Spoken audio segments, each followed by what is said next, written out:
Your Majesty. USVD crown.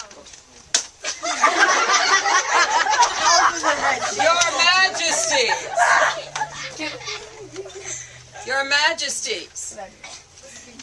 Did it hurt? Excuse me. What do you think? It was a piece of paper. Your Majesties. Yes. You are very welcome to our program today. We are very thrilled that you have given your time. We know you have very extreme schedules. There's one Majesty here who may not live to see tomorrow because he is not in control, and we need to get him in control. So try to keep yourselves in control. Now, we always, out of politeness, do not sit in the presence of royalty without your permission. Do we have your permission for the audience to be seated? No. No. No. Yeah, buddy. No. Everybody but Sarah. All right, we must take a vote then. Your Majesty, may they sit down, please? Your Majesty, may they sit down, please? No. Your Majesty, may they sit down? No. May Never. they sit down? May they sit down? You buddy. May they sit down? Yes, but Sarah. May they sit down? Yes, but Sarah. May they sit down, Your Majesty? Nobody may sit down.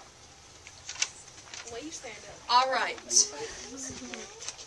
You must stand, and I must also, for I do not sit if the audience does not sit.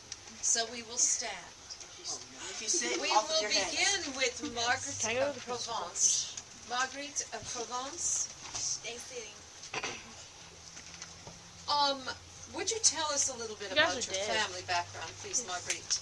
Well, my Ryan, sisters get back were over there. Eleanor of Provence, Sancho of Provence, and Beatrice of Provence. And my parents are Raymond Berenguer IV and Beatrice of Savoy. All right. During your reign, what things were going on in the world at the time or in France? Can you tell us? Yes, Henry III marries my sister Eleanor of Provence, and Mongols destroy Kiev, Kiev, yes. and King Louis IX dies. I see. So it was rather happy times and violent times combined, right? All right. What were your major contributions to the French culture, would you say, ma'am? Well, I didn't have many, but my husband, he died during his crusade, but I still lived through it. So you did. Then I assume you're telling us that you assumed the regency to fill out his term. Thank you, ma'am. We are very pleased to have you there. I know your husband was ransomed and captured and then released, so you had a very trying reign, did you not? Thank you for being here today. It is so nice. Let us all thank her for her. Can we sit down now? No. Philippe the Fair. Philippe. Monsieur, bienvenue to the programme. All right, can you tell me a little bit about your father, sir, please? My father, his name was Philip III, and his title was Philip the Bold. And his name was not the Bold because of his personality, but instead because of his habit to charge out into a battle very boldly. I understand. Now, during your reign, there was an unusual occurrence. Can you explain a little bit and expand on that? What happened to a group of people? Oh yes, the Jews, I actually expelled them from France. Okay. So they all had to leave your country, in other words, Yes. at that time. All right. What would you consider your major contribution to the French culture? Well, see, I did create the French-Mongolian alliance, but during my reign, I failed to do anything with the alliance. So, but the alliance was there for future kings and queens. Thank you. Now, I know that there are some problems connected with his reign, folks. I needed you all to know that it was a very tumultuous time when he was there. He had problems with the Pope. Can you tell us a little bit about the scandals in your family and the problems you had with the Pope? Well, I noticed that the Pope had been decreasingly had been losing power, and I thought, and So are you telling us you tried to take over the power of the church as well as the rule of France? no, but there was a group called the Templars that were answerable only to the Pope, that were they were considered the bankers of the time, and I was in debt to them, so Yes. In fact, you increased taxes, didn't you? Was that very popular? Did that work well for you? no, not very well. Yes, I can see that because there was a big uprising. And you did do something for the French. I read that in 1302 you called together the First Estates General, which was a representative form of government from all the different parts of your country. Is that correct? Yes. Well, Your Majesty, we appreciate you answering the questions, and we welcome you to the program. Thank you very much. All right. Our next guest for this day is Marie of Luxembourg.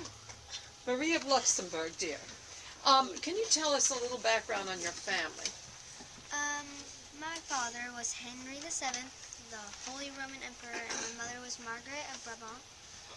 My paternal grandparents were Henry IV of Luxembourg and his wife Beatrice of Avesnes. My maternal grandparents were John I, Duke of Brabant, and his second wife, Margaret of Flanders. My siblings were John of Bohemia and Beatrice, Queen of Hungary.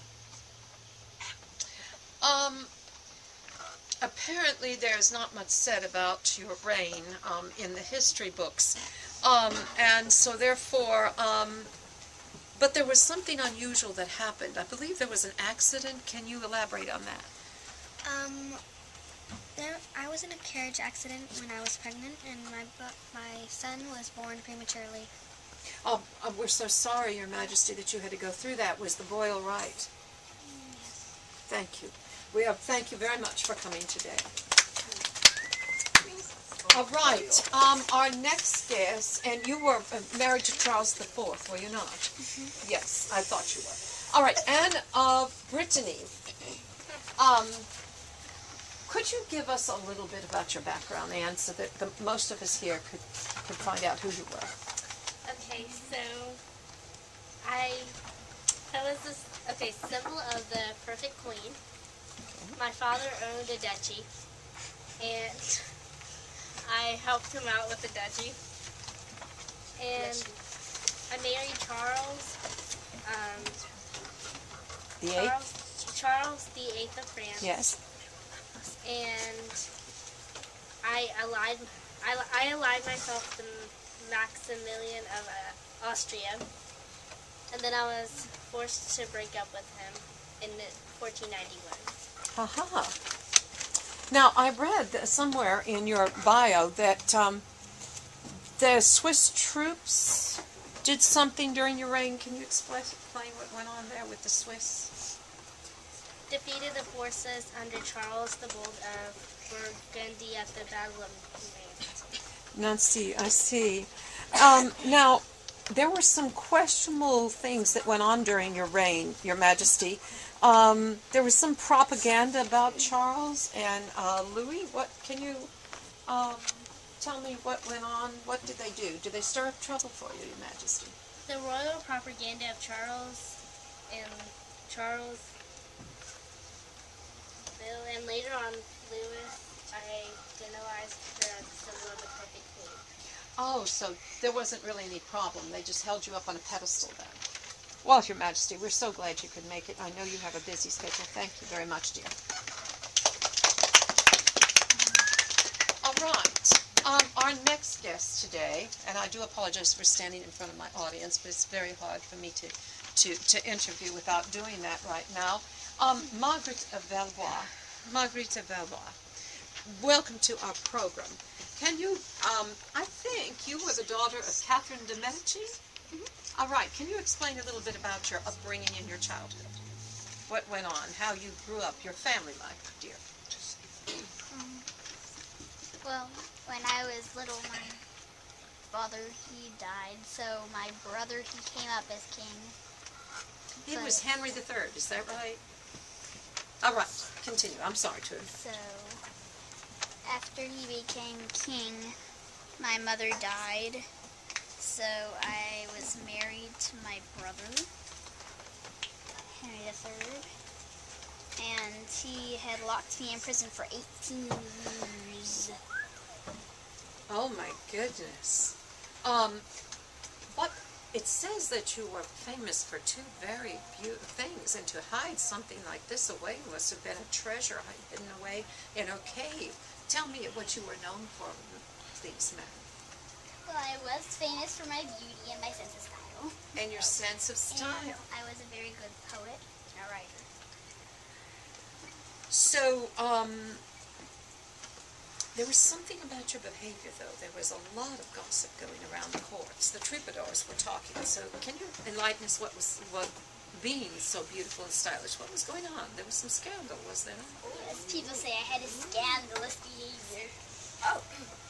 Oh my goodness! Now you married Henry IV, did you not?